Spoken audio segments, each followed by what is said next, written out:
12시 예배 함께 하신 여러분들 한 사람 한 사람을 주님의 이름으로 사랑하고 축복합니다. 조금 광고를 좀 나누고 말씀으로 들어가겠습니다. 변화산 기념품을 여러분들에게 계속 드리고 있습니다. 오늘까지는 1층에서 여러분들 수령해 가시면 되고요. 오늘 이후부터는 파구스 서점에서 여러분들이 이름을 대시고 가져가시면 됩니다. 그리고 개근한 분들 말고 하루라도 참석해서 이게 출석 체크를 한 분들에게 기념품을 하나 만들었는데 요즘 많이 필요하죠.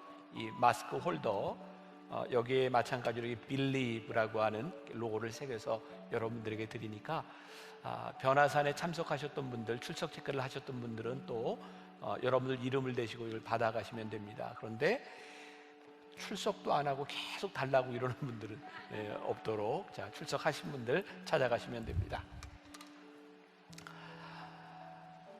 풍성한 삶의 원리 세 번째 시간입니다. 첫 번째 시간, 우리들이 하나님께 붙어 있는 것, 포도나무의 비유를 통해서 그것이 풍성함의 원리다 이렇게 말씀을 드렸고, 두 번째 시간을 통해서는 하나님을 사랑하는 것이 우리들이 풍성하게 살 수 있는 삶의 원리다 이런 말씀을 드렸습니다. 오늘 세 번째 시간은 부르심 앞에 서라, 하나님의 부르심 앞에 서는 것이 우리의 삶을 풍성하게 만들어줄 수 있다, 이런 세 번째 원리를 함께 나누려고 합니다. 하나님의 부르심 앞에 선다고 하는 것은 우리가 조금 비유적으로 생각해 볼 수 있는데, 제가 여러분들과 함께 이번에 12주 동안 나누는 말씀은 존 맥스웰의 열매 맺는 지도자에서 제가 많은 이런 인사이트들을 가지고 왔습니다. 그 책에 보면 고무줄의 원리라고 하는 것을 이야기를 하더라고요. 고무줄, 늘어나는 특징을 가지고 있죠. 고무줄이 늘어나기 위해서는 아직 늘어나지 않은 수축의 상태가 있는 거예요. 늘어납니다. 계속해서 늘어납니다. 이 존 맥스웰은 이렇게 늘어나는 고무줄을 바라보면서 우리들의 삶의 원리를 보았어요. 아직은 수축되어 있지만 늘어날 수 있는 풍성함에 대한 원리. 사도 바울의 이야기를 통해서 우리는 몇 가지를 깨닫게 되는데요, 오늘 본문 말씀은 여러분들에게 그렇게 익숙한 말씀이 아닙니다. 그런데 이 말씀은 바로 아그리빠 왕 앞에서 사도 바울이 잡혀서 손이 결박된 채로 내가 이런 사람입니다 라고 하는 것을 변증하는 말씀입니다. 오늘 말씀도 역시 이 말씀을 가지고 강해를 하거나 주석을 하는 것이 아니라 주제에 연관된 말씀을 제가 찾아왔습니다. 사도 바울에게 꿈이 있었죠. 그는 어떤 사람이었어요? 예수 믿는 사람들을 잡아 죽이는 그런 사명을 가지고 있었던 사람입니다. 근데 어느 날 다메섹 도상에서 예수님을 만나면서 그의 꿈이 깨어졌습니다. 제가 참 놀라운 일을 여러분들에게 말씀드리려고 하는데, 내 꿈이 깨어지면 그때 비로소 하나님의 꿈이 보입니다. 그래서 우리들의 인생의 절망의 순간이라고 생각하는 것이 절망으로 끝나는 것이 아니라 그 가운데서 우리들이 풍성함을 느낄 수 있는 것은 바로 그 가운데서 하나님의 꿈을 보기 때문이죠. 사도 바울은 자기의 변증을 하고 있습니다. 하나님께서 왜 나를 여기에 부르셨는지를 이야기하고 있어요. 한번 상상해 보십시오. 그가 하나님 앞에 부르심을 받아 하나님의 말씀을 전하는 일을 했는데 지금 포로가 되었습니다. 근데 사도 바울은 그의 인생에 거기에서 절망을 바라보는 것이 아니라 하나님이 나를 여기에 부르셨다. 오늘 본문 말씀 가운데 18절 말씀 제가 한번 읽어드립니다. 그 눈을 뜨게 하여 어둠에서 빛으로, 사탄의 권세에서 하나님께로 돌아오게 하고 죄사함과 나를 믿어 거룩하게 된 무리 가운데서 기업을 얻게 하리라 하더이다. 누가 이렇게 말씀했어요? 예수님께서 사도 바울에게 말씀하셨어요. 여기에서 그의 눈을 뜨게 하여, 이 말은 단순히 그의 육신적인 눈을 뜨게 했던, 다메섹 도상에서 눈이 멀었던 그것만을 이야기하는 것이 아니라 그의 마음의 눈이 열려져서, 그의 마음의 눈이 띄어져서 하나님께서 주시는 비전을 보게 되었다고 하는 고백이죠. 여러분, 사도 바울의 편지를, 성경을 여러분들 가만히 보세요. 사도 바울이 자기를 변증하며 자기에 대한 아이덴티티를 이야기하면서 많이 사용하고 있는 두 개의 단어가 있습니다. 하나는 자기 자신을 종이라 칭하는 거죠. 사도 바울은 끊임없이 나는 그리스도의 종된 나 사도 바울은 종에 대한 이야기를 많이 하고 있어요. 또 사도 바울은 끊임없이 나는 증인이다, 이런 이야기를 하고 있습니다. 여기에서 종이라고 하는 헬라어의 휘페레테스라고 하는 단어가 굉장히 중요한데요, 그 당시에는 여러 종류의 종이 있었습니다. 모든 것들을 전적으로 포기한 종이 있는가 하면 어느 정도의 권한을 가지고 있는 종도 있었어요. 사도 바울이 자기 스스로를 휘페레테스, 나 종이라고 이야기할 때 이 종은 어떤 종이냐면 어떤 자율권도 가지지 않은 모든 것을 포기한 사람입니다. 저는 이런 표현을 쓸 수 있을 것 같아요. 전적으로 무기력해진, 내가 할 수 있는 것이 아무것도 없는 그 상태에서 사도 바울은 하나님이 일하시는 전적 위임, 하나님이 일하신다고 하는 것을 고백하게 되죠. 사도 바울은 그의 지식을 전한 사람이 아니라 늘 어떤 것을 이야기하냐면, 나는 증인이다, 내가 본 것을, 내가 믿는 것을 전할 뿐이다, 그는 증인이라고 끊임없이 이야기를 하고 있습니다. 2021년 제가 야심찬 그런 계획을 하나 가지고 있습니다. 365일 우리 교인들과 함께 묵상을 좀 하려고 합니다. 제가 오스왈드 챔버스의 주님은 나의 최고봉 365일 묵상을 여러분들에게 매일 영상으로 제가 보내서 묵상하는 시간을 가지려고 하는데, 제가 그 준비를 하면서 또 몇 번째 주님은 나의 최고봉이라는 책을 계속 보고 있어요. 그런데 이번 주에 제가 그 책을 보는데 이런 구절이 있더라고요. 오스왈드 챔버스의 고백입니다. 나의 실패와 좌절에서 비로소 나는 인도하심을 받을 준비가 되었다.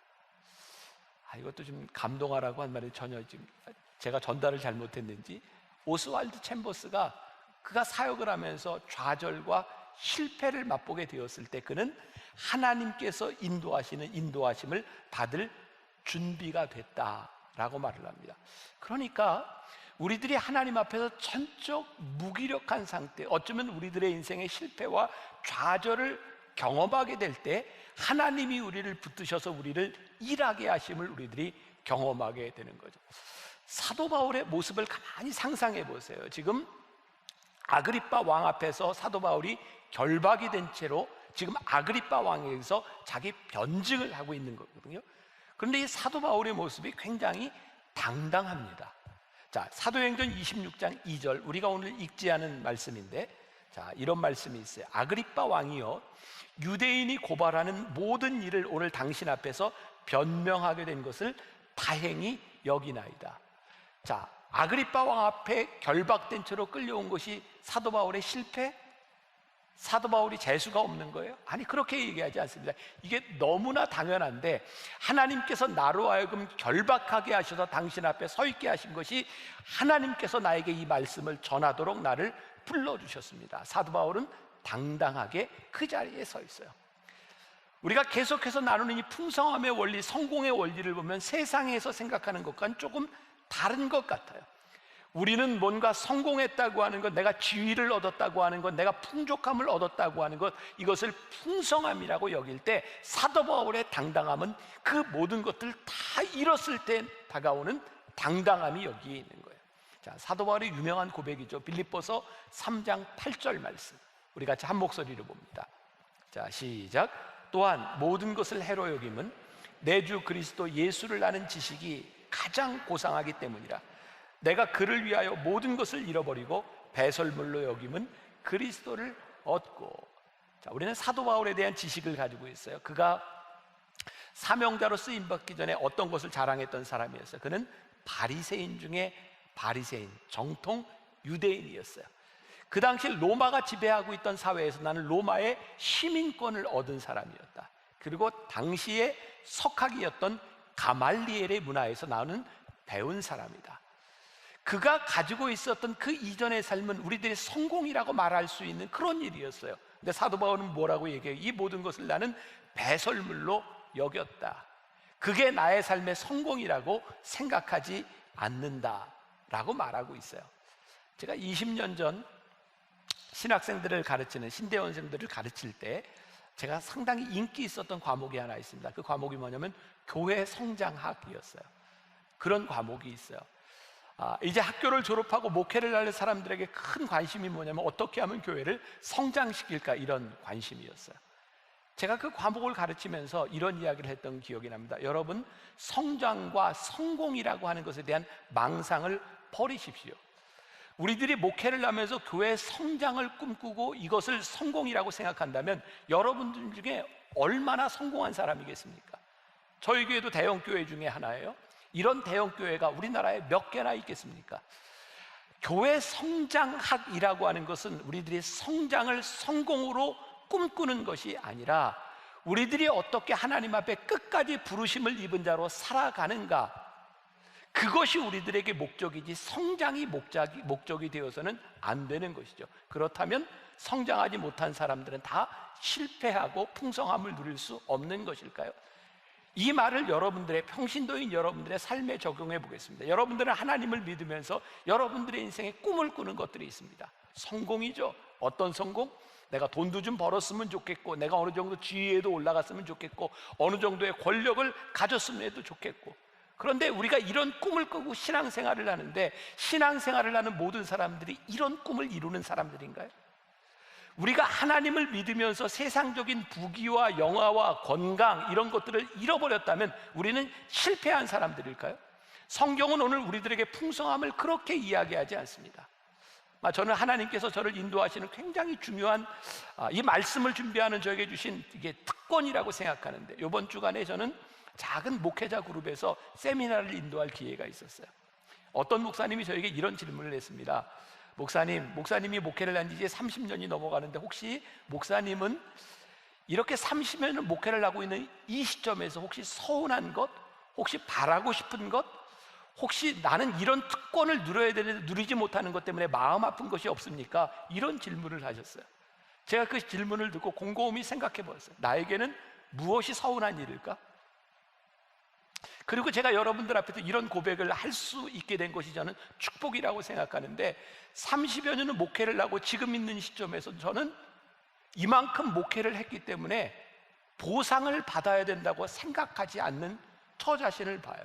저는 그게 너무 감사했어요. 하나님, 제가 지금까지 30여 년을 목회를 하는 동안 제가 이 시점에서 내가 이만큼 했으니 내가 이만큼의 보상을 받아야 된다고 생각하는 것이 아니라, 지금 이 시간도 저는 너무 과분하고 감사하고 하나님의 은혜 가운데 있습니다라고 하는 것을 고백할 수 있는 것이 저에게 너무 감사한 일이야. 제가 가끔 여러분들에게 그런 고백을 하죠. 저 참 행복한 사람이라고.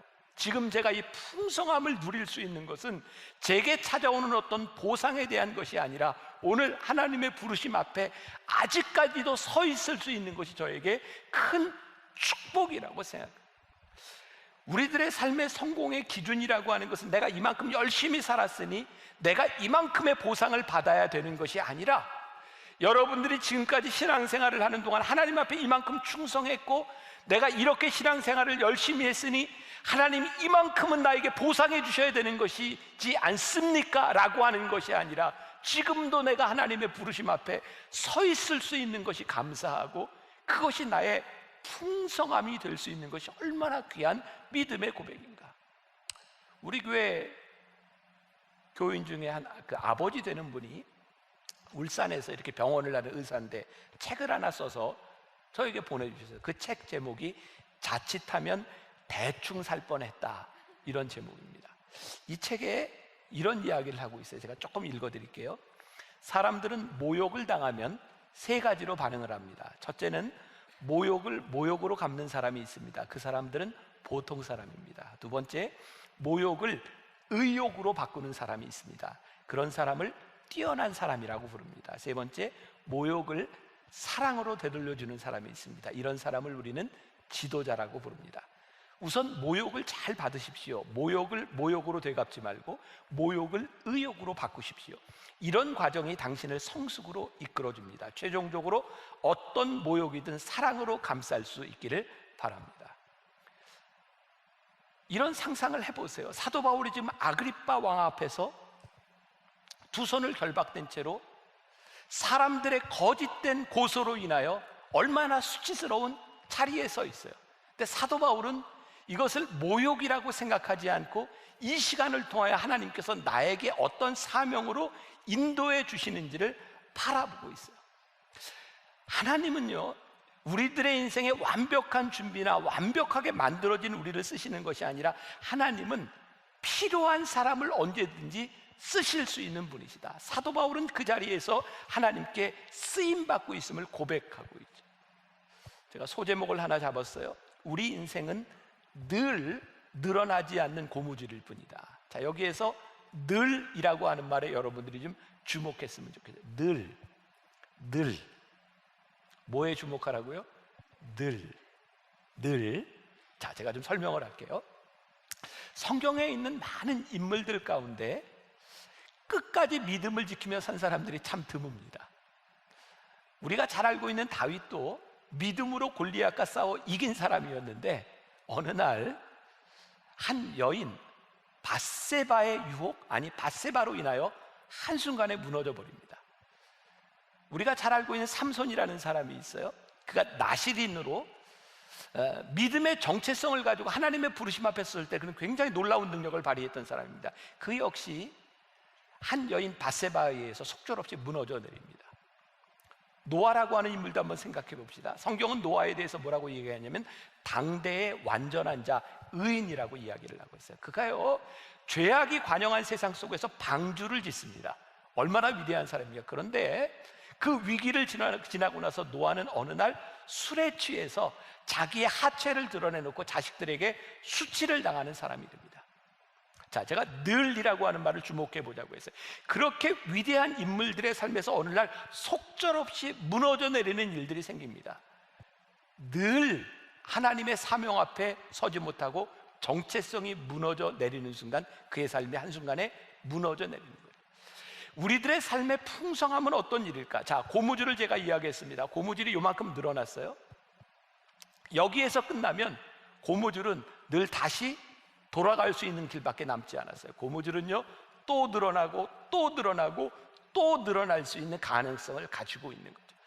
우리들의 삶의 풍성함은 우리들이 하나님 앞에서 우리를 부르신 그 부르심 앞에서 당당하게 우리를 부르신 그 부르심을 잊지 않을 때 우리들의 인생에 풍성함이 있는 거예요. 다시 말씀드립니다. 우리들이 무엇을 이루었기 때문에 우리들의 인생에 풍성함이 있는 것이 아니라 지금도 늘 하나님의 부르심 앞에 서 있는가. 우리가 이렇게 표현을 많이 쓰죠. 비전이라고 하는 겁니다. 삶의 목표라고 하는 겁니다. 우리들이 오늘 하나님 앞에 그렇게 서 있는가. 자, 헬렌 켈러를 여러분들 잘 아시죠? 삼중고를 겪었던 헬렌 켈러라는 사람이 있습니다. 잘 알려진 이야기예요. 어떤 사람이 이렇게 질문을 했습니다. 제가 10시 예배에 어떤 분이 이렇게 지적을 좀 해주셨어요. 장님으로 태어난 것보다 더 불행한 것이 무엇이냐, 이런 말 지금 쓰면 안 된다고. 근데 그 당시에 이렇게 물었던 질문입니다. 장님으로 태어난 것보다 더 불행한 것이 무엇이냐? 헬렌 켈러가 이렇게 대답하죠.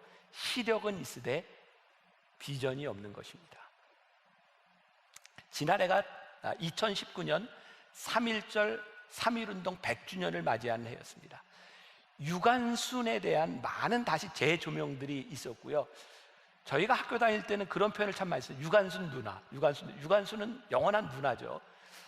근데 그 유관순 누나가 서대문 형무소에서 사형을 당하죠. 18살의 나이에 아운의 장터에서 만세운동을 하다가 서대문 형무소에 잡혀서 죽게 되는데요. 마지막 관에 들어가 있던 그 유관순의 모습, 그리고 얼굴이 퉁퉁 부어서 고문을 받던 그 얼굴들이 많이 공개가 되었습니다. 관에 누워져 있던 유관순의 모습은요, 코도 잘려지고 귀도 잘려지고 사지가 다 너덜너덜하게 뼈가 다 부러진 상태에서 너덜너덜한 상태였어요. 유관순의 어록 중에 보면 유관순이 이런 말을 남겼습니다. 나라를 위해 바칠 목숨이 오직 하나밖에 없는 것이 유일한 슬픔이다. 여러분, 유관순이라고 하는 이 인물의 이 말 가운데서 그의 인생이 실패했다고 느껴지시나요?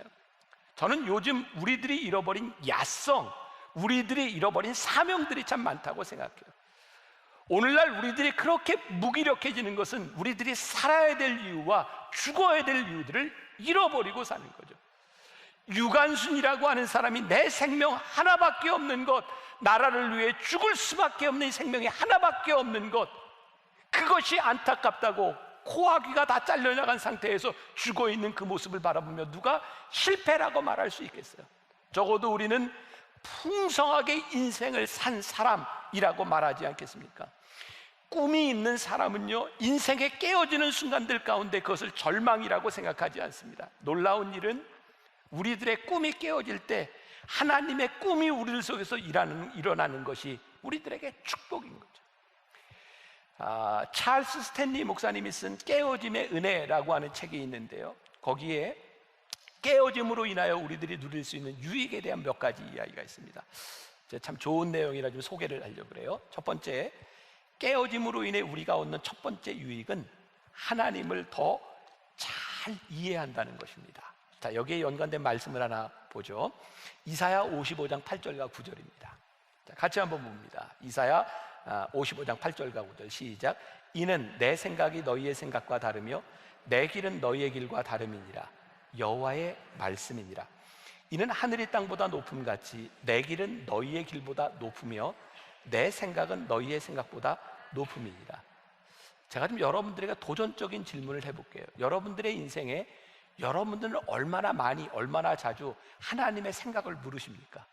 그리고 여기 이사야의 고백처럼 하나님의 생각이 내 뜻보다 높고 깊어, 이런 고백을 여러분들 언제 하십니까? 우리 인생은요, 내 마음대로 내 인생이 되고 내 계획대로 내 마음대로 인생이 될 때 절대로 하나님의 뜻을 절대로 대부분 하나님의 뜻을 묻지 않습니다. 내 마음대로 잘 풀리는데 누가 하나님의 뜻을 묻습니까? 제가 요즘 우리 가족들, 우리 자녀들하고 이렇게 이야기를 하는데 우리 아들과 며느리가 이렇게 이야기를 하더라고요. 요즘 하나님의 음성 듣기를 하고 있습니다. 왜 하나님의 음성을 듣는데? 우리 계획대로 잘 안 돼요. 그래서 하나님의 음성을 듣고 싶습니다. 제가 그 얘기를 들으면서 너무 감사했어요.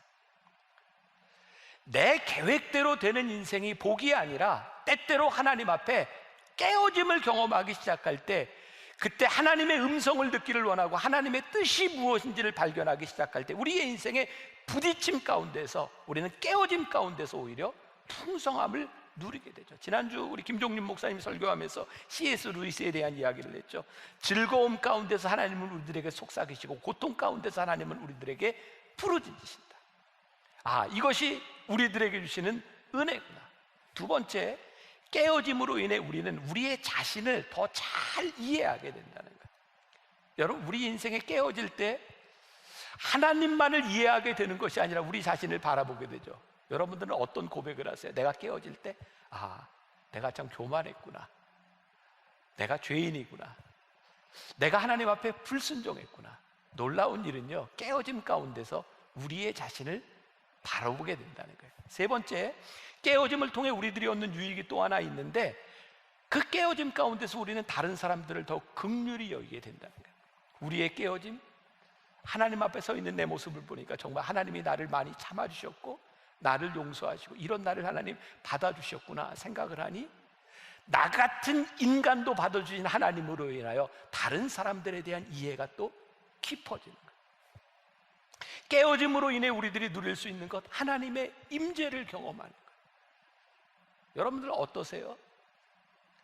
여러분들의 인생에 가장 힘들고 어렵고 깨어지는 그 순간 가운데 정말 처절하게 기도하며 깨달았던 하나님의 임재, 언젠가 예배 시간에 한번 불렀던 찬양이죠.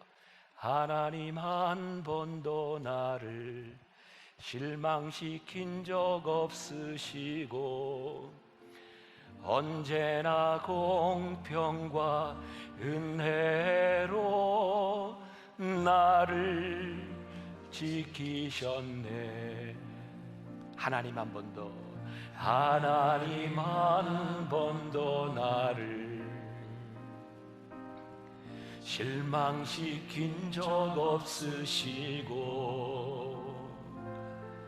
언제나 공평과 은혜로 나를 지키셨네. 오신실하신 주, 오신실하신 주,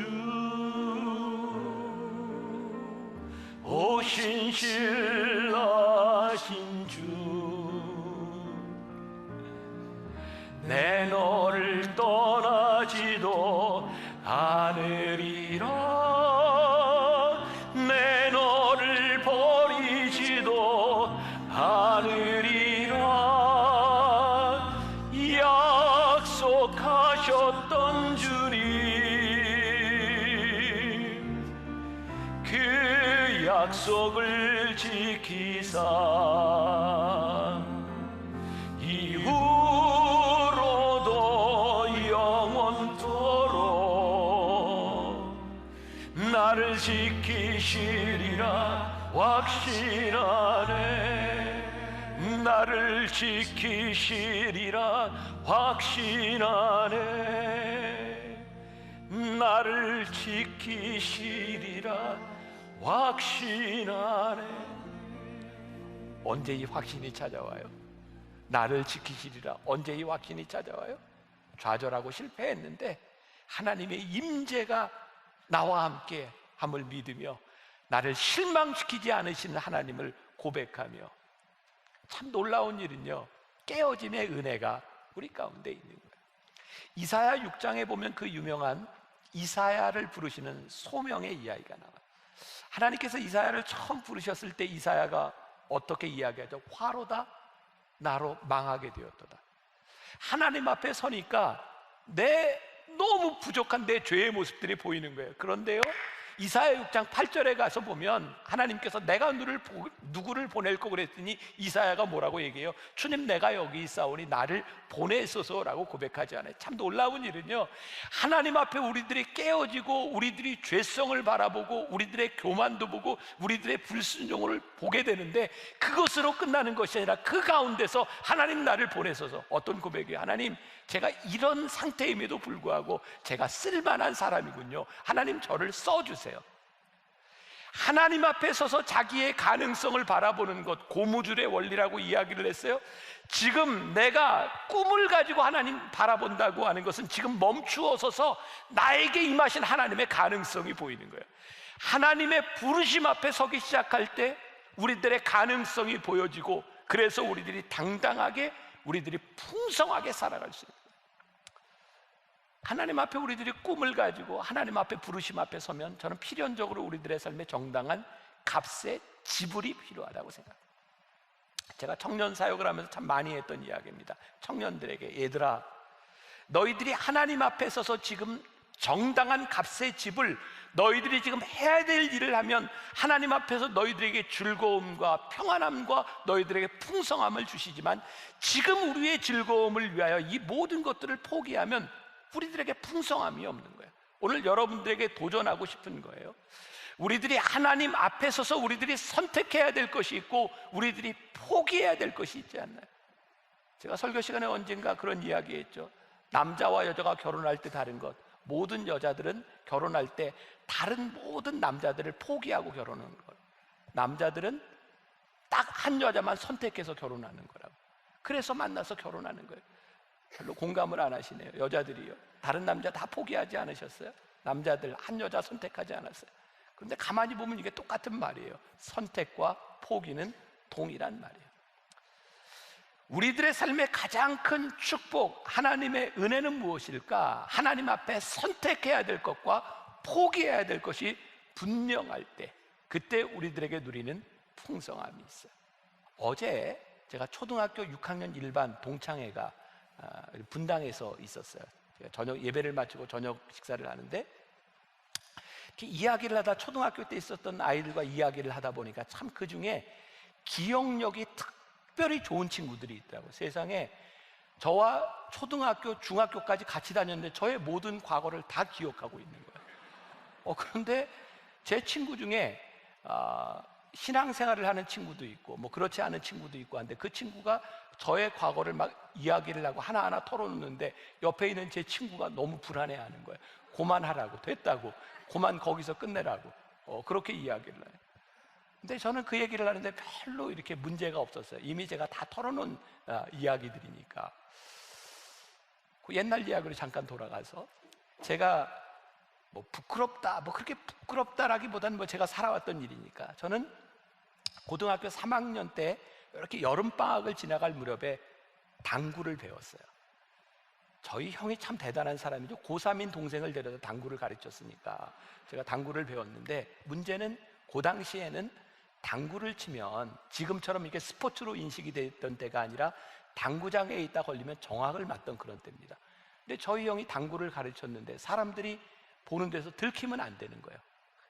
참 그게 그렇게 재밌더라고요. 제가 당구를 어떻게 쳤냐면, 독서실을 끊어놓고 밤 12시가 되면 새벽 4시까지 당구장에 가서 아무도 모르는, 들키지 않는 시간에 가서 당구를 쳤어요. 그걸 당구를 치고 딱 들어올 때쯤 되면 우리 어머니가 새벽 예배 가시는 시간이에요. 당구를 치고 들어오는 저를 바라보며 저희 어머니가 늘 이런 얘기를 하셨어요. 아이고, 공부도 좋지만 잠을 자야지. 그런데도 그런 얘기를 들으면서도 당구가 끊어지지 않았어요. 제 아들이 고3 때 공부를 하겠다고 독서실을 끊어달라고 그러더라고요. 제가 절대 안 된다 그랬어요. 거기 가면 안 된다, 큰일 난다. 그 가을 무렵이었는데 그때 이제 만나교회가 저기 잠실의 건물에서 시작할 때 개척교회였습니다. 지금은 돌아가신 신현균 목사님이라고, 그분이 부흥사로 오셔서 교인들에게 이렇게 이야기를 했어요. 여러분들 자녀들을 다 데리고 저녁 집회에 나와라. 오늘 자녀들을 위해 기도하는 날이다. 제가 고3이었던 제가 부흥에 참석을 하게 된 거죠. 그때 저희 어머니가 저를 위해서 눈물을 흘리면서 기도하는데, 제가 은혜를 받은 건 아니고 제가 기도하는 어머니의 모습을 보면서 이러면 안 되겠구나 라는 생각이 들었어요. 그리고 그 무렵에 제가 몰래 숨겨놨던 성적표를 아버지에게 들켰어요. 아버지가 저에게, 돌아가신 저희 아버님이 저에게 이런 얘기를 했어요. 네가 신학교를 간다고 놀면서 공부를 안 하는 것 같은데, 네가 좋은 대학에 갈 실력이 안 되면 난 너 신학교에 안 보내. 제가 이제 공부를 해야 되겠는데, 문제는 그 순간에 어떻게 영어와 수학 이걸 다 할 방법이 없는 거예요. 여러분들 듣던 여러분들 자녀들에게도 혹시 그런 수포자가 있는지 모르겠어요. 그게 저였어요. 수포자. 수학을 포기하고. 그러니까 여러분들 소망을 잃지 마세요. 수학과 영어를 포기하지 않으면 제가 공부를 할 수가 없었어요. 그 당시에는 지금 수능하고 좀 달라서 그냥 학력고사를 보고 점수를 가지고 대학을 가던 시절이었으니까, 제가 영어와 수학을 포기하고 제가 할 수 있는 최대한의 노력을 하는 건 암기 과목을 공부하는 거였어요. 다행히 저는 국어를 굉장히 잘했어요. 2과목을 빼놓고 열심히 공부를 해서 점수가 잘 나왔어요. 제가 받을 수 있는 최고의 점수를 받고 제가 나온 감리교 신학대학에 장학생으로 들어갔거든요. 그런데 문제는 들어온 모든 신입생을 대상으로 해서 영어 시험을 봤어요. 영어 등급을 매겨서 수업을 하는데, 저는 영어를 포기하고 들어갔잖아요. A, B, C, D 반으로 나누는 데는 D반에 들어갔어요. 저에게 찾아온 열등감이 있었어요. 근데 열등감이 좋은 쪽으로 작용을 하지 않아서 저는 아예 학교 다니는 걸 포기했고 수업 시간 내내 당구장에서 살았어요. 제가 그래서 대학교 1학년 여름방학 끝날 무렵에 제가 한 당구 300을 쳤으니까 수업 시간에는 거의 없이 당구장에만 있었던 거예요. 제가 이대로 살아가서는 안 될 것 같은, 그렇게 대학교 1학년, 2학년, 3학년 시절을 그렇게 이제 방황하면서 지났어요. 그리고 저에게 찾아온 결심은, 앞으로 내가 인생을 살아가는데 이렇게 되면 내가 밥도 못 벌어 먹고 살 것 같고, 그래서 공부를 열심히 해야 되겠다. 그래서 교수가 돼야 되겠다 생각했어요. 그때부터는 목표가 생기니까 공부를 진짜 열심히 했어요. 제가 대학원을 갈 때 한 6개월 대학원 시험 공부를 하면서 6개월 만에 제가 안경을 썼고요. 진짜 공부를 안 하던 사람이 하니까 머리가 정말 순식간에 빠지더라고요. 저는 태어나서 처음으로 영어로 꿈을 꾸고 독일어로 꿈을 꿔봤어요. 정말 열심히 공부했어요. 제가 꿈을 이루기 위해서 열심히 공부하는 그 과정들, 저에게 행복하지 않았습니다. 열심히 살았을 뿐이었어요. 그리고 제가 공부를 하면서 은혜를 받기 전 내가 공부가 내 인생의 목표였고 내가 이루는 꿈이었다고 하면, 저는 조금 쉽게 공부할 수 있는 길이 좀 있었어요. 조금 속이고 조금 더 쉽게 공부할 수 있는 일이 있었어요. 근데 제가 은혜를 받았어요. 은혜를 받고 나니 나에게 있어서 공부를 해야 되는 것, 내가 지금까지 열심히 한 것, 그것에 대한 문제가 아니라 하나님께서 주시는 소명이 내 안에 들어오기 시작했어요. 여러분들 만일 공부하는 여러분들의 자녀들, 야, 저놈이 1등 했으면 좋겠다, 아무리 기도하고 아무리 열심히 해도 한 번에 1등은 하나밖에 없는데 그것으로 우리들이 만족할 수 있을까요? 저에게 가장 큰 축복은 하나님께서 저를 부르신 그 부르심으로 인하여 공부하고 목회를 하러 오는 그 과정 가운데서 내가 버리고 포기할 수 있는 게 참 많았다는 거예요. 저는 제가 여기까지 오는 인생 가운데 내가 얻은 것에 대한 감사보다 내가 포기할 수 있었던 것에 대한 감사가 훨씬 더 많이 있어요. 그리고 지금 여러분들에게 도전하고 싶은 게 있어요. 여러분들은 언제가 여러분들의 인생의 전성기라고 생각하세요? 이건 나이에 관계 있는 게 아니에요. 언제가 여러분들의 인생의 전성기일까요? 제가 이렇게 답을 내릴 수 있을 것 같아요. 내가 인생을 살아가면서 아직도 포기할 수 있는 이유가 있고 버릴 수 있는 이유가 있을 때 우리는 전성기를 살아요. 우리들 주변에서 많이 느끼지 않습니까? 나이가 들면 포기하지 못합니다. 여러분, 은퇴할 때가 되는 사람들, 은퇴할 때가 된 목회자들에게 있어서 많이 걸리는 문제들이 뭐냐면 돈, 명예, 포기하지 못하는 것들이에요. 하나님께서 나에게 주신 비전, 나를 부르신 부르심 앞에 당당히 서는 것이 아니라 언제부터인가 생존이 나의 삶의 목적이 되기 시작하면 우리는 포기하거나 버리지 못해요. 여러분들에게 제가 도전하는 거예요. 아직도 여러분들의 인생의 전성기가 끝나지 아니하고 지금도 여러분들이 하나님 앞에 풍성한 삶을 누릴 수 있는 것은 하나님이 우리들에게 주신 부르심과 당당한 비전 가운데서 내가 포기할 수 있는 용기가 있을 때 우리는 아직 풍성한 인생을 살아가는 사람들이에요. 이것은 나이에 대한 문제가 아니에요. 제 인생에 하나님의 부르심 가운데 왔던 가장 큰 놀라운 변화는 하나님이 나를 사랑하신다는 고백이었어요.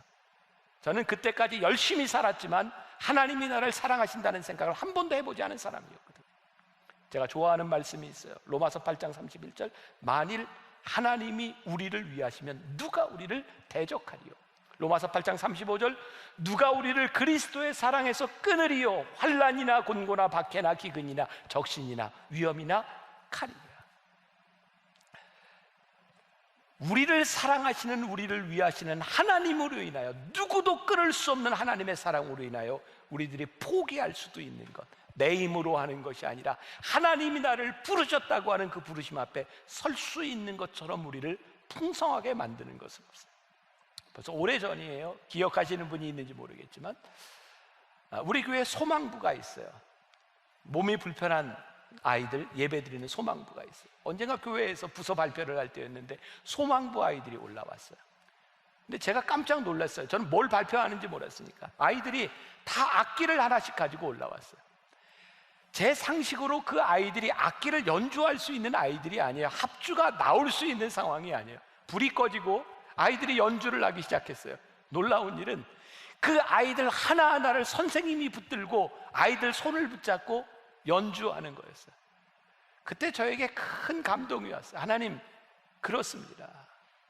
우리의 신앙의 원리와 우리의 풍성함의 원리는 나의 능력으로 되는 것이 아니라 나를 부르신 하나님께서 우리의 손을 붙잡고 누가 우리를 그리스도의 사랑에서 끊을 수 있으리요. 그 믿음 가운데 우리들의 손이 하나님 앞에 붙잡혀져 있을 때 우리들에게 와지는 풍성함이 있어요.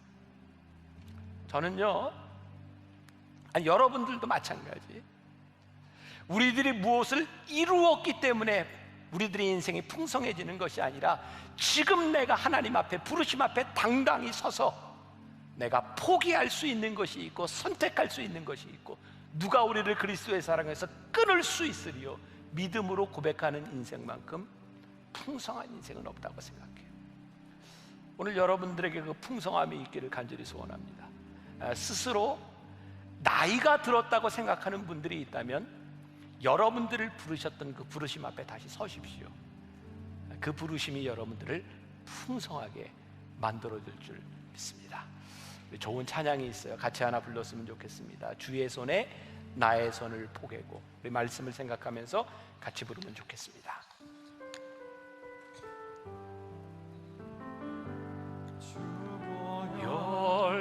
날 정결케 하고 주 보혈 날 자유케 하니 주 앞에 나 예배하는 이 시간 나의 모든 것을 주께 드리네.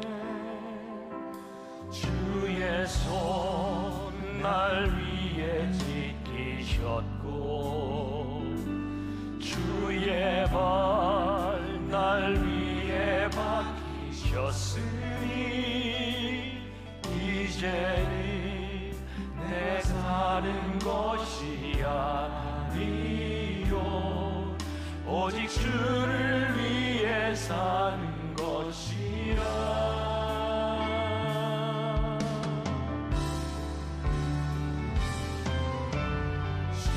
주의 손에 나의 손을 보게도 또 주의 발에 나의 발을 보게요. 나 주와 함께 죽고 또 주와 함께 살리라. 영원토록 주 위에 살리라. 주의 손에 나의 손을 보게도 또 주의 발에 나의 발을 보게요. 나 주와 함께 죽고 또 주와 함께 살리라. 영원토록 주 위에 살리라. 주의 손에 나의 손을 보게도 언제부터인가 우리들의 인생의 풍성함을 잃어버렸습니다. 우리 인생의 좌절 가운데서 하나님 할 수 없다고 하는 우리의 애를 붙들고 하나님 앞에 절망하게 만들었습니다. 우리의 손을 주님의 손에 우리를 붙잡아 주시는 하나님을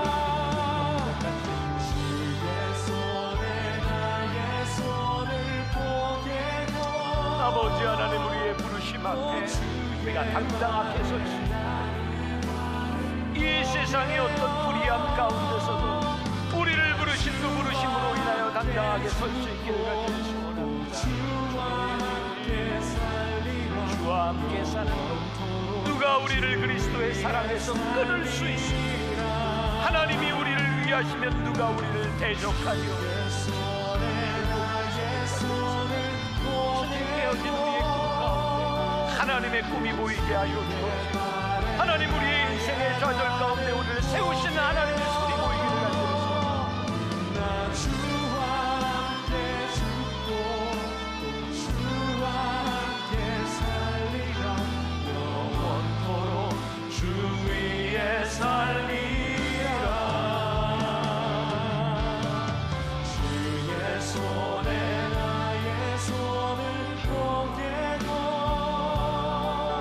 또 주의 발에 나의 발을 보게요.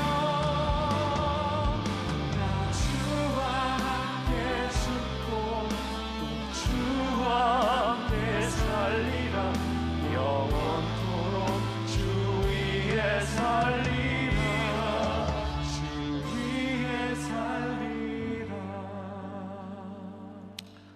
하나님, 우리는 때때로 좌절하고 깨어질 때마다 우리의 인생이 끝났다고 할 때가 참 많았던 것 같습니다.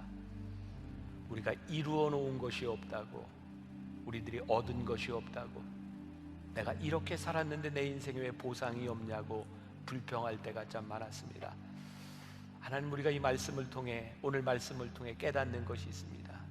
주의 부르심 앞에 당당하게 서는 것, 그것이 우리의 인생의 풍성함이요, 하나님 앞에 당당하게 서는 것, 그것이 우리들에게 축복임을 믿음으로 고백하게 하여 주옵소서.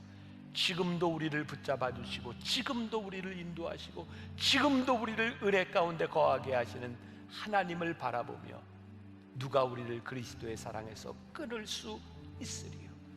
하나님이 우리를 위하시면 누가 우리를 대적하리요? 믿음으로 담대하게 선포할 수 있는 주의 백성들 되게 하여 주옵소서. 오늘도 하나님 앞에 드리는 귀한 예물들, 우리 성도들의 귀한 헌신, 이 모양 저 모양 섬기는 모든 손길들을 복되게 하여 주옵시고, 그들의 섬김 가운데 풍성함을 누리며 고백해 하여 주옵소서.